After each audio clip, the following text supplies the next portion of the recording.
Okay, ये question दिया गया है, ठीक है। स्क्वायर वाले इसका मैं सारा सोल्यूशन कराता हूँ। जब हमने ये Y of X and T होता है ना, लेंथ और टाइम, लेंथ 0 से एक्स एल तक ली है हमने, ठीक है। ये भी, इसको भी 0 के इक्वल रखा, इसको भी 0 के इक्वल रखा। और इसके अलावा जब टाइम 0 होगा तो एक्स यहाँ पे रखा और ये एफ ऑफ एक्स के इक्वल कर दिया। ये हमने इस तरह भी किया है फिल वक्त, ठीक है। और इसको लाइन लगा कर T equal to 0 equal to G of X कर दिया। नेक्स्ट जो होगा, क्योंकि ये डबल टी यूज़ हुआ है ना, तो नेक्स्ट वाला ये होगा। अच्छा, फर्दर इसको सॉल्व किया, जब यहाँ पे एक्स रखा यहाँ पे टी रखा तो ये आएगा सिंपल।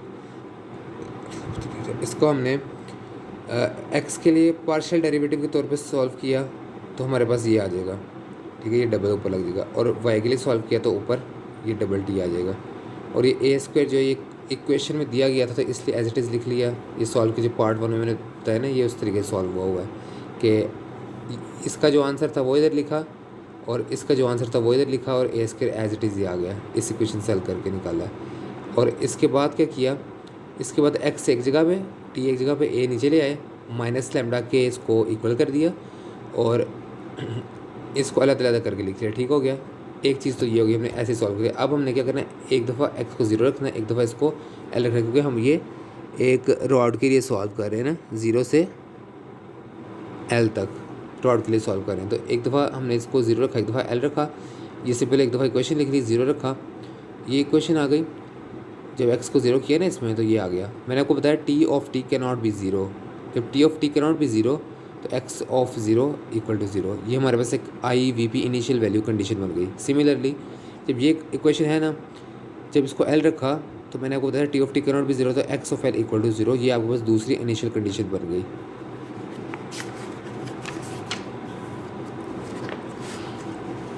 इसके अलावा अच्छा, हमारे पास इस तरह की 2 इक्वेशन निकली है ना, लैम्डा माइनस रख के।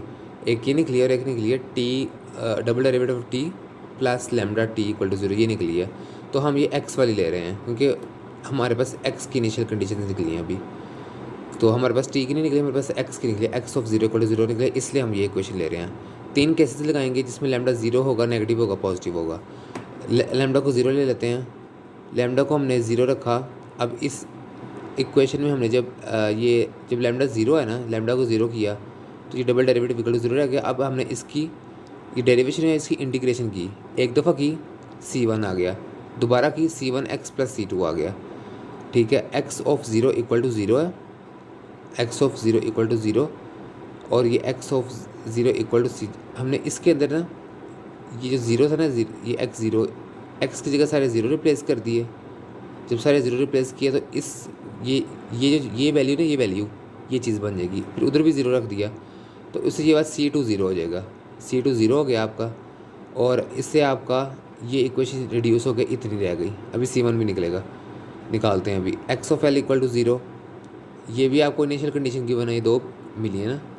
अच्छा, इस इक्वेशन से आपने सिंपली जब आपने यहाँ पे l रखा तो आपके पास एक ये कंडीशन आ गई, ठीक है। अब आपको पता है कि लेंथ के नॉट बी 0, लेंथ ख़त्म होगी तो रॉड ही ख़त्म हो जाएगा। तो इसलिए L is not 0 so C1 is 0। ये 2 चीज़ें आपके पास आ गई।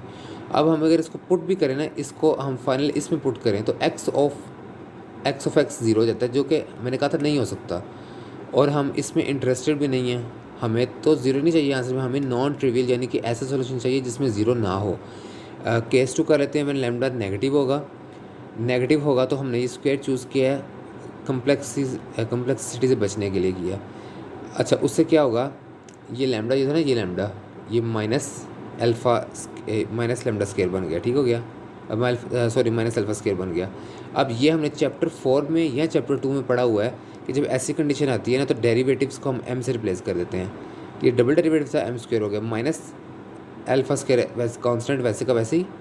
x जो है ये कोई डेरिवेटिव नहीं है, इसलिए ये लिखा ही नहीं जाएगा, ये इग्नोर हो जाएगा। ये बिल्कुल इग्नोर करते हैं। ये हमारे सेक्शनल 1 में भी आया था, सेक्शनल 2 में सॉरी, ऐसे सवाल आए थे। अच्छा, अब हम इसको सॉल्व करेंगे। अगर यहाँ पे डेरिवेटिव होता ना, एक साइन होता तो हम यहाँ पे m लाजमी लिखते। अब इसको हम सॉल्व करेंगे इस इक्वेशन को तो सिंपली अल्फ़ा और माइनस अल्फ़ा आ जाएगा। फर्दर मूव ऑन करते हैं तो x of x equal to, अब ये केस लगा हुआ है, इसके ना केसेस होते हैं डिफरेंट। केसेस ये होते हैं कि अगर तो M1 M2 डिफरेंट हो तो फिर ये वाली कंडीशन लगती है, अगर तो ये सेम आ जाए तो फिर इसके लिए एक और कंडीशन है वो लगती है, और अगर तो ये कम्प्लेक्स वैल्यूज़ आ जाए ना, यहाँ पे जो M की वैल्यू है ना, ये अगर कम्प्लेक्स आ जाए तो उसके लिए फिर एक और अलग से साइन कॉस का वो फंक्शन है वो लगता है। तो ये केसेस हैं चैप्टर 4 या चैप्टर 2 के अंदर, ये देख लेना। ये रिवीजन होगी तो फिर आ गई PDF सॉल्व, ऑडीज़ का I think problem cases. Okay, x of 0 = 0 हमें पता है पहले से, ये हमें यहाँ इधर से मिल गया, ठीक है, क्योंकि ये ई कभी भी ज़ीरो नहीं हो सकता, एक्सपोनेंट फंक्शन कभी भी ज़ीरो नहीं हो सकता। तो इसको हमने सिंपली इस तरह रखा, इसको हमने इस यहाँ पर हमारे पास इनिशियल कंडीशन मौजूद थी ना, तो यहाँ ज़ीरो रखा, x पे ज़ीरो रख देगी, 1 1 हो गया, और x ऑफ 0 पे जब हमने ज़ीरो पुट किया तो ये सिंपल ये कंडीशन बन गई, निकल आया। अब केस 3 लगाएंगे जिसमें हम पॉजिटिव लेंगे, बिल्कुल पॉजिटिव पुट किया, नेगेटिव हुआ तो ये हमारे पास ये देखा ना कम्प्लेक्स ये एओटा आ गया। मैंने कहा था जब ये आएगा तो कॉज साइन लगाएंगे, तो वही बात हो रही है। उधर डिफरेंट था तो ये लगाया था, सेम हो जाता तो फिर वो और एक चीज़ लगती है कंडीशन, वो साथ एक एक्स भी लगाना पड़ता है, C1 + C2x लिखना पड़ता है। अच्छा, अब यहाँ पर जो है M2 M1 निकल आया, सिंपली आप इसको पुट कर दोगे इसके अंदर। इनिशियल कंडीशन जो आपने पुट की, सारे x की जगह आपने ज़ीरो रख दिया, और यहाँ पे भी ज़ीरो रख दिया, यहाँ पे ज़ीरो आ गया, इधर भी ज़ीरो हुआ, इधर भी ज़ीरो हुआ। अब आपको पता है कॉस 0 हो तो 1 हो जाता है, C1 रह गया, साइन 0 0 तो 0 ख़त्म हो गया, ठीक है, ये ख़त्म हो जाएगा, C1 आपका 0 हो गया। अब C1 भी आपके पास इस केस के अंदर भी C1 आपके पास आ गया, इतने केस के अंदर C1 आ गया। तो फर्स्ट वाले में तो हमने सारा निकाल लिया था ना, ये केस 2 और केस 3 को हम अभी चला रहे हैं फर्दर। अब C2 रह गया हमारे पास, ये क्वेश्चन आई। अब x ऑफ L जो है वो भी ज़ीरो होता है, तो हमने यहाँ पे LL रख दिया, और हमने इसको क्या किया, अच्छा ये C1 यहाँ इसमें पुट किया ना, ये C1 जो है ना, ये इस इक्वेशन में पुट किया इधर, ये ख़त्म हो गई, और ये इतना इधर आ गया, ठीक है। अब यहाँ पे L पुट किया, क्योंकि अब देख रहे हो स्टार्ट से हम 0 पुट कर रहे हैं, फिर L पुट कर रहे हैं, 0 पुट कर रहे हैं, फिर L पुट कर रहे हैं, इधर L पुट किया, इधर L पुट किया, फर्दर आंसर क्या निकला, ये आंसर आ गया। अब इसको मज़ीद हम सॉल्व जब करेंगे ना, यहाँ पे 0 आ जाएगा ना, इसकी जगह ये इनिशियल कंडीशन है, इनिशियल वैल्यू प्रॉब्लम है। अच्छा, इनिशियल कंडीशन से यहाँ पे ये सॉल्यूशन आ गया। अब हमें ये पता है कि हमें नॉन ट्रिवियल सॉल्यूशन चाहिए, ये चीज़ 0 हो सकती है, अगर ये कांस्टेंट 0 हो जाए ना, साइन 0 हो जाएगा, लेकिन ये 0 नहीं हो सकता, क्योंकि हमें नॉन ट्रिवियल सॉल्यूशन चाहिए। उस सॉल्यूशन के लिए हम क्या करेंगे कि हम ये जो चीज़ है ना, ये चीज़ इसको 0 करने की कोशिश करेंगे। ये 0 कब होती है, साइन आपको पता है n पे 0 होता है, साइन 0 पे 0 होता है, अगर ये 180 पे 0 होता है, ये देखो ना, साइन 0 पे 0 है, 180 पे 0 है, और 360 पे 0 है। इसके अलावा ये फिर फर्दर यहाँ पे जो वैल्यू आएगी उस पर 0 है, मतलब ये इधर भी 0 है, इधर भी 0 है, तो ये n पे 0 होता है। तो हम इसको n के इक्वल रख देंगे, सिंपली लैम्डा L = पाई के इक्वल इसको रख देंगे। उधर से L नीचे उतर आएगा, ये L है, मैंने गलती से ही लिख दिया, x ऑफ x। अच्छा, ये आ गया, यहाँ पे हमने ये सारी वैल्यू लिख दी इधर, ठीक है, ये अल्फ़ा की जगह आई है, यहाँ पर आ गया।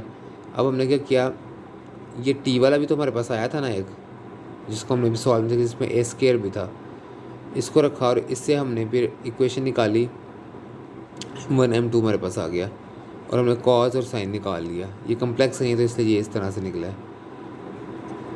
और अगर हम इसको फर्दर सॉल्व करते जाएं,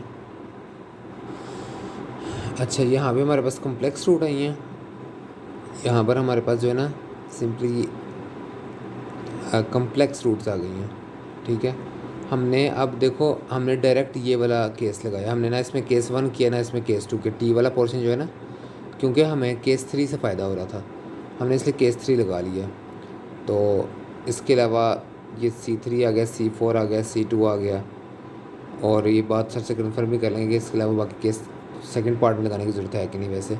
अच्छा, अब ये फर्दर ये चीज़ है ना, ये वाली चीज़, ये तो हमारे पास ऊपर पड़ी है ना, ये उधर से आई है, और ये नीचे वाला जो पोर्शन है ये वही रिपीट हुआ, एक दफ़ा लिखा है बस। अच्छा, अब हमने क्या किया, C3 को A कह दिया, C4 को B कह दिया, ये इतनी चीज़ रख ली इधर, और इधर हमने ये चीज़ रख ली। अब ये क्या था, ये एक बेसिकली TX है, T ऑफ T, और ये X ऑफ T है। तो देखो ना, X of T x of x multiplied by T of T actually इसके इक्वल है, तो हमने निकालना भी यही है।